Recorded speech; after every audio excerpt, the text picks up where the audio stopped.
Voilà pourquoi il a besoin de réparer le tort qu'il a fait en Afrique.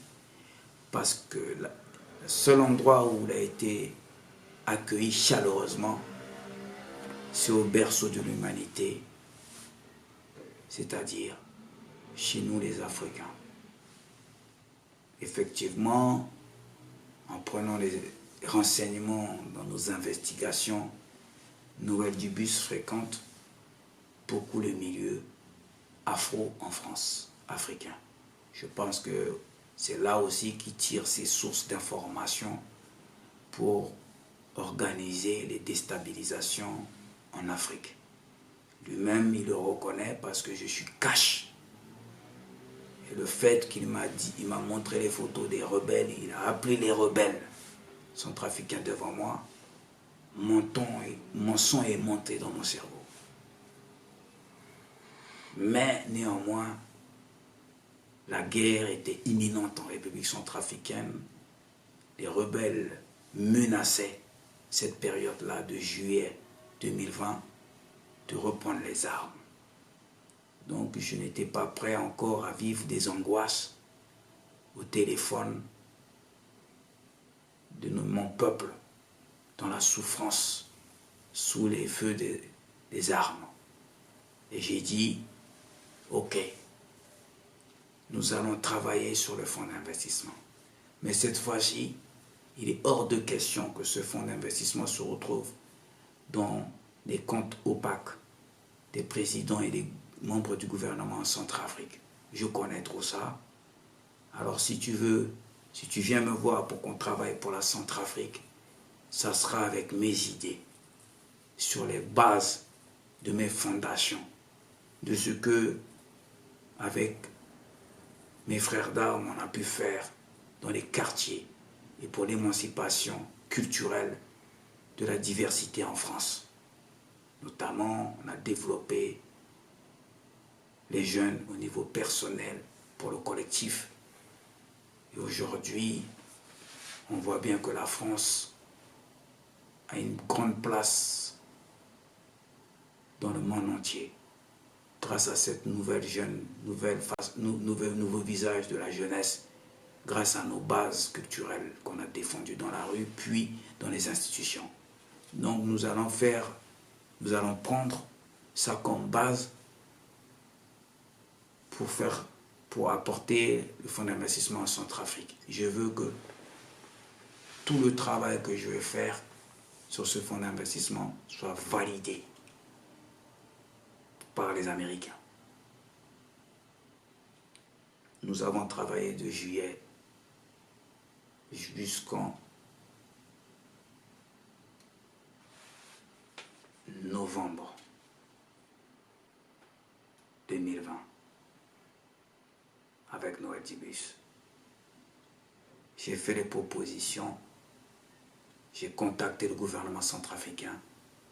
Le gouvernement centrafricain a réagi, nous a fait les invitations pour la délégation. Une dizaine de personnes devaient nous accompagner pour mettre en place ce fonds d'investissement. Noël Dubus m'a également confié les dossiers comme modèle de ce fonds d'investissement pour la Guinée-Conakry, notamment pour Libye et d'autres pays. Effectivement, ce fonds d'investissement américain, il existe. Nous avons pu vérifier avec la banque, avec les spécialistes, en appelant, avec mes conseils, effectivement, ça existe. Donc Noël Dubus, il connaît le circuit, le processus, puisqu'il l'a déjà fait plusieurs fois, notamment pour le service secret français. Si on grimpons les échelons dans les services secrets, qui connaît tous les rouages de ces aides-là ou de ces fonds d'investissement. Donc moi, j'ai exigé que ce fonds d'investissement ne soit pas comme le FMI, c'est-à-dire qu'une dette en plus pour la Centrafrique. Et non, il m'a prouvé que ces fonds d'investissement, c'est zéro dette. C'est-à-dire qu'il y a un système de trading, puisque c'est de l'or qui a été transformé en fonds d'investissement. Donc tout était carré. Le gouvernement centrafricain, par contre, ne voulait pas prendre en charge la délégation. Le gouvernement centrafricain préfère payer des billets d'avion première classe pour les jeunes femmes qu'ils courtisent un peu partout dans le monde que de prendre en charge une délégation pour apporter un soutien majeur par un fonds d'investissement sans endettement. J'ai trouvé ça encore pathétique. Donc, il me fallait mettre en place un moyen pour prendre en charge la délégation. Entre-temps, dans nos échanges avec Noël Dubus m'apprend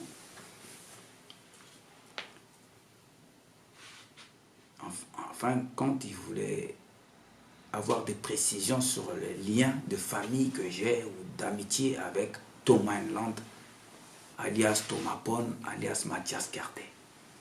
Et comme je suis assez discret sur ce point-là, parce que j'ai besoin d'observer l'individu, parce que je ne le connais pas, je lui dis pourquoi il me demande ça. Donc il me fixe dans les yeux et me dit non, parce que vous dites, vous les Noirs, que vous êtes tous des frères. J'ai dit effectivement, nous tous des frères. C'est notre base même. Mais est-ce que Thomas Enland est vraiment votre cousin? Je lui dis, ça se discute. Sa mère est du même village que ma mère. Donc nous sommes avec sa mère de même tribu. Et comme ma lignée est le chef, nous sommes les chefs de coutume, chefs des terres de cette tribu, effectivement nous coiffons également, nous pouvons estimer, et c'est légitime, et dire qu'on a du sang commun. Néanmoins, tout reste dans le comportement, je lui précise ça. Parce que moi, je suis le digne fils de cette lignée, et je ne tergiverse pas et je ne vends pas mon âme pour de l'argent. Moi, c'est le cœur et l'âme pure. Et il me dit, oui, je sais qui tu es. Je te suis depuis longtemps. Alors il me demande, Noël Dubus,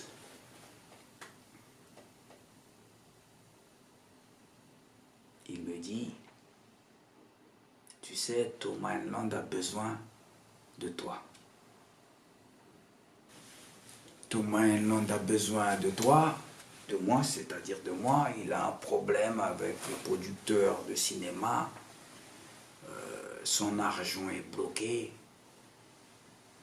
Il a eu des avances, mais tout est bloqué parce que les producteurs de cinéma le soupçonnent d'être un ancien facho-antisémite.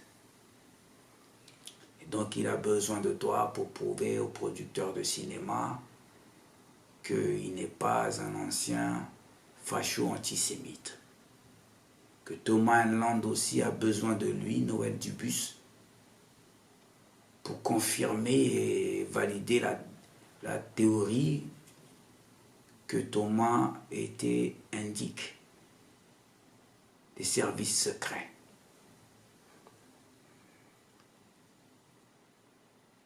Et lui, il avait des activités en cours, il a dû arrêter ses activités pour débloquer la situation de Thomas Enland.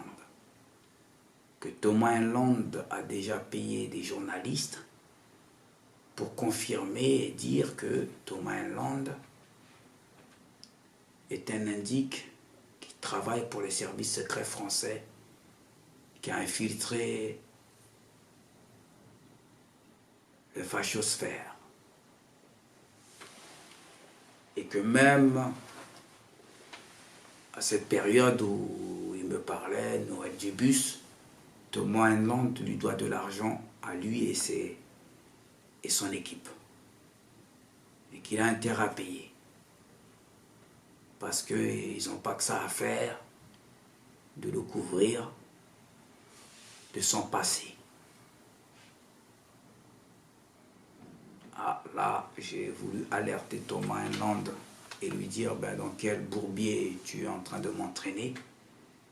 Ces gens-là, ce n'est pas des enfants de cœur. J'ai essayé de raisonner encore une fois de plus, comme à l'époque en 2014, quand il m'a approché pour faire la conférence à la Main d'Or en compagnie du monstre, le parrain, le baron de l'extrême droite, Alain Soral, à la Main d'Or, au théâtre de Dieudonné. Et j'ai essayé encore de dire, mon petit frère, je ne sais pas dans quoi tu t'es fourré, encore une fois de plus.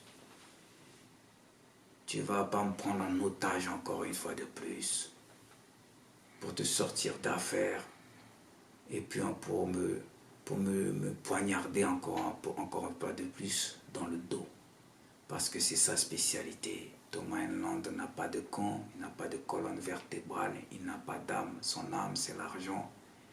Et il est dans un monde de mimétisme où il se confond très vite au décor et il prend même la reine des choses pour se promouvoir et se hisser au devant de la scène et diriger les choses. C'est un bon scénariste, bon metteur en scène. Et qui dit scénariste, metteur en scène, il a beaucoup d'imagination. Il arrive à convaincre. Donc Thomas Enland, je le mets en garde. Je lui dis, petit frère, attention, j'ai pas le temps. Je suis dans ma galère et j'ai accepté ma galère. Je prends mon vélo, je vais enseigner les enfants, on est en plein confinement.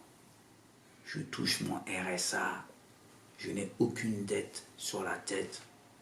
Je ne supporte pas d'être à moins 100 € dans mon compte à la poste. Ne viens pas me vendre quelque chose pour me faire rêver et me retrouver à nettoyer ta merde comme je l'ai toujours fait depuis 2014.